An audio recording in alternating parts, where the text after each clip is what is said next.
Hello everyone, welcome back to the channel Future with Tarot. Happy new year.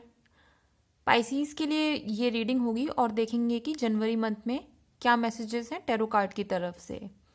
तो सबसे पहला message है कि आप जो है ना जनवरी मंथ में आपने क्या किया है कि आपने अपना जो भी चीज़ें चाहिए थी टूल्स, भले ही करियर लाइफ से रिलेटेड हो, पर्सनल लाइफ से रिलेटेड हो या फिर आपकी बिजनेस लाइफ से रिलेटेड हो, मतलब आपने क्या किया है कि पास्ट में यानी कि 2021 में जो भी चीज़ें आप अचीव करने से रह गए थे ना, आपने क्या किया है उनका एक पूरा वो बना लिया चार्ट। एंड अब आपने क्या किया है कि सारी चीज़ों पर मैं एक एक करके काम करूँगा या करूँगी। ठीक है, इसके लिए सबसे इम्पॉर्टेंट चीज़ ये है कि आपने अपनी जो है कम्युनिकेशन स्किल्स जो है ना उनको प्लीज़ यूटिलाइज करना एक बेस्ट तरीके से।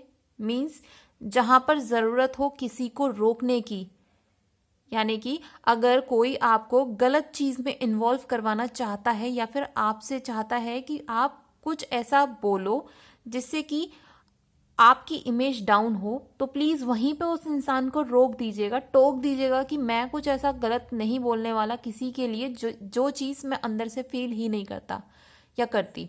ठीक है, तो सबसे पहला आपको अपनी कम्युनिकेशन स्किल्स आपकी वैसे तो खुद ही हो जाएंगी, आपका माइंडसेट, आपका पर्सपेक्टिव खुद ही चेंज हो जाएगा। यूनिवर्स वो एनर्जी आपको दे रहे हैं एंड क्लियर दिखा रहे हैं चीज़ों को कि सामने वाला आपसे कैसे माइंड गेम्स जो खेल रहा है ना, आप समझ रहे हो, शांत भी बैठे हो नो डाउट, बट जहाँ आपको मौका मिलेगा ना आप उसकी बैंड बजाओगे। एंड यूनिवर्स भी आपको बोल रहा है कि ऐसा करिए, क्योंकि कुछ लोग ना बिना, कहते हैं ना लातों के भूत बातों से नहीं मानते, वो वाला सीन चल रहा है आपकी लाइफ में। आप बहुत वैसे तो शांत स्वभाव के होंगे, आप क्या करते होंगे चीज़ों को प्लानिंग पूरी करने के बाद उसको तब एग्जीक्यूट करते होंगे। और ये नहीं है कि अपनी एनर्जी ऐसे ही इधर उधर परेशान हो रहे हो, दूसरे को परेशान करो, नहीं। अगर आपकी लाइफ में कोई प्रॉब्लम होगी ना तो आप ऐसे इंसान होंगे कि भाई मुझे एक कोना दे दो, मुझे शांत रहने दो। ठीक है, एंड मैं उससे शांत बैठ के मैं देखता हूँ कि चीज़ें कैसे मैं सही कर सकता हूँ। तो आप कुछ इस तरीके के पर्सन होंगे, मतलब ऐसे नहीं, कुछ लोग होते हैं ना जैसे परेशान हो जाते हैं तो पूरी दुनिया में गा रहे हैं कि भाई हम परेशान है परेशान है परेशान है, हमको ये दिक्कत हो गई है, हमारी चीज़ें सॉर्ट आउट नहीं हो रही। तो आप क्या करो, ऐसा कुछ गाने वाने का सीन नहीं है आपका। आपका बस ये है कि अपना मेरे को थोड़ी सी पीसफुल जगह मिल जाए जहाँ मैं शांत होकर चीज़ों पर फोकस कर पाऊँ कि क्या चीज़ें चेंज करके मैं अपनी लाइफ को इम्प्रूव कर सकता हूँ।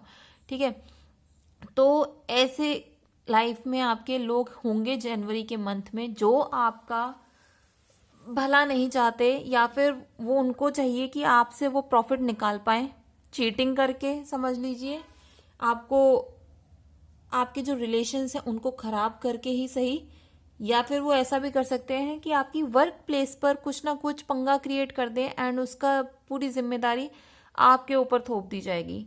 बट लेकिन इससे डरने की ज़रूरत बिल्कुल भी नहीं है, क्योंकि मैंने आपको बोला ना कि आपकी कम्युनिकेशन स्किल्स, आपका माइंडसेट, आपका जो पर्सपेक्टिव है इस टाइम पर, इस मंथ में ना, न्यू ईयर पे आपकी एनर्जी खुद ही ऐसी हो जाएगी कि आप, लोग क्या सोच रहे हैं ना, उनके माइंड में क्या चीज़ें चल रही हैं, वो पता नहीं कहाँ से यूनिवर्स की हेल्प से ना आपको समझ में आ जाएंगी खुद ब खुद। किसी को कोई कुछ कहने की ज़रूरत नहीं है, आपको समझ में आ जाएगा कि सामने वाले के इंटेंशंस आपके लिए, आपकी फैमिली के लिए या फिर आपके काम को लेकर कैसी हैं। एंड अपनी आपकी जो गट फीलिंग होगी ना उसको ज़रा सुनिएगा एंड अपना कम्युनिकेशन को क्लियर रखिएगा। लोग क्या करेंगे, आपको फंसाने की कोशिश करेंगे आप ही की बातों में, तो कुछ एकदम ऐसे ना कट टू कट बात करिए, कोई ज़रूरत नहीं किसी को इधर से उधर घुमाने की। और मैं इसलिए और बोल रही हूँ बिकॉज आप जो है अपनी एनर्जी को किसी से लड़ने में मत वेस्ट करना। ये मंथ बहुत फ्रूटफुल होने वाला है आपके लिए, बिकॉज मैजिशियन की एनर्जी है इसमें। उसमें आप पता है मैजिशियन क्या करता है, वो अपनी नॉलेज के बेस पे ना चीज़ों को क्रिएट करता है। एंड दुनिया को क्या लगता है कि वो जादूगर है, वो जादूगर नहीं है यार, वो भी मेहनत कर रहा है, बट उसकी जो नॉलेज का एरिया है वो बहुत वास्ट है। उसने इतना पढ़ाई करी हुई है, उतनी रिसर्च करी हुई है, या फिर उसने बड़े बूढ़ों से इतनी नॉलेज गेन करी हुई है कि उसको सब ना एक जादूगर की निगाह से देखते हैं कि भाई ये तो मैजिक करने वाला बंदा है, इसको सब पता होता है, कोई भी प्रॉब्लम हो उसके पास जाओ, ये सारी चीज़ों को सॉर्ट आउट कर देता है। एंड कहीं से भी कुछ भी करके आपकी चीज़ें जैसी आप चाहते हो ना वैसी बना देते हो। तो इस टाइम पे इस मंथ में जो आपकी एनर्जी है ना बहुत अच्छी है।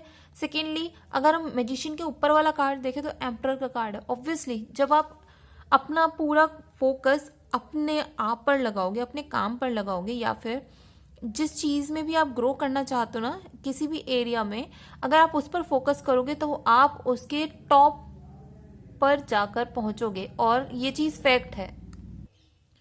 और यही रीज़न है कि लोगों को पता है कि आप पता है जिस भी फील्ड में जाते हो ना वहाँ पर आप एक हाई रैंक पर पहुँच जाते हो। लोगों को वो चीज़ हजम नहीं हो रही है एंड वो नहीं चाहते आप ग्रो करो। तो ऐसा नहीं है कि आपको अपने ऊपर काम ही, सिर्फ अपने ऊपर ही काम करना है, आपको साइड बाय साइड ये नॉलेज भी रखनी है कि आसपास के लोगों को ज़्यादा इन्फॉर्मेशन मत दीजिए अपने बारे में। अपनी चीज़ें, आपका जो प्लान है ना अपने तक रखो, उस पर काम करो बस। और काम करने के लिए भी इसलिए बोल रही हूँ, मैजिशियन की एनर्जी आ गई। मैजिशियन की एनर्जी ही तब आती है जब आपको यूनिवर्स सपोर्ट कर रहा होता है कि आप जिस भी फील्ड में जाकर जो भी चीज़ क्रिएट करना चाहते हो आप कर सकते हो, मतलब ऊपर से हाँ होती है। तो वो सीन चल रहा है आपके साथ जनवरी मंथ में एंड उसके टॉप पर भी पहुंचोगे। बहुत से लोगों के लिए तो मुझे ये दिख रहा है कि आप किसी चीज़ में ना आपको विक्ट्री मिलने वाली है बहुत टाइम से। ये भी पॉसिबल है कि अगर आप फाइनेंसिस को लेके ज़्यादा टेंशन में थे ना तो आपके फाइनेंसिस में इम्प्रूवमेंट होगा। एंड वो फाइनेंसिस ऐसा नहीं है कि सिर्फ अभी के लिए ग्रो कर रहे हैं, वो धीरे धीरे और ग्रो करेंगे। एंड आपको जो भी रिसोर्सेज और चाहिए ना उनको ग्रो करने के लिए वो भी मिलती जाएंगी साइड बाय साइड। क्योंकि इसलिए मैं बोल रही हूँ, पेज ऑफ पेंटिकल्स का कार्ड से मुझे तो बस यही समझ में आ रहा है आपके लिए कि आपका जो फोकस है ना वो फाइनेंसिस की तरफ होगा, नो डाउट। बट जैसे ही आपके फाइनेंसिस इंप्रूव करना शुरू करेंगे साथ ही साथ आप किसी ना किसी ऐसी पोजीशन पर पहुंचोगे या फिर आपको विक्ट्री मिलेगी जहां पर लोग आपको फॉलो करेंगे। एंड उनमें से फॉलो करने वाले कुछ लोग वो होंगे वो वाले जो कि आपको नहीं पसंद करते। तो आपको उन लोगों को रिमूव करना है। और अगर रिमूव नहीं कर सकते हो तो प्लीज़ उनसे इंटरेक्शन अपना कम रखो, उन पर निगाह रखो।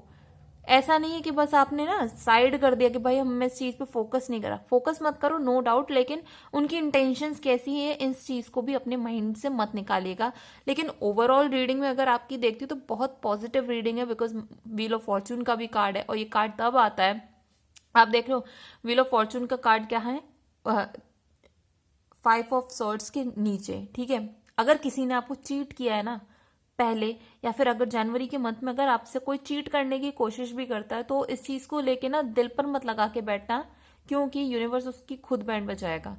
यूनिवर्स उसको खुद सीख देगा कि भाई आपने जो किया है ना वो गलत किया है। एंड जो चीज आपने दूसरों के साथ गलत की है कहीं ना कहीं वो रिटर्न आपको नेगेटिव होकर ही मिलेगी आपको, ठीक है। तो अपना माइंडसेट प्लीज ब्रॉड रखना, लोगों पर निगाह रखना, लेकिन जरूरी नहीं है कि हर एक से लड़ाई करने बैठ जाओ, ये चीज मत करना। लोगों को स्टॉप करो कि आपके काम में प्रॉब्लम क्रिएट ना करें। आपकी जैसी लाइफ चल रही है उसको एनहेंस करने में कोई हर्डल ना बने, ठीक है। तो आपको ये सारी चीज़ें देखनी है। बाकी ओवरऑल रीडिंग बहुत अच्छी है आप लोगों की। तो अगर आपको ये रीडिंग पसंद आई हो या फिर ये रीडिंग आपके साथ रेजोनेट की हो तो do like, share, comment and subscribe to my channel future with tarot.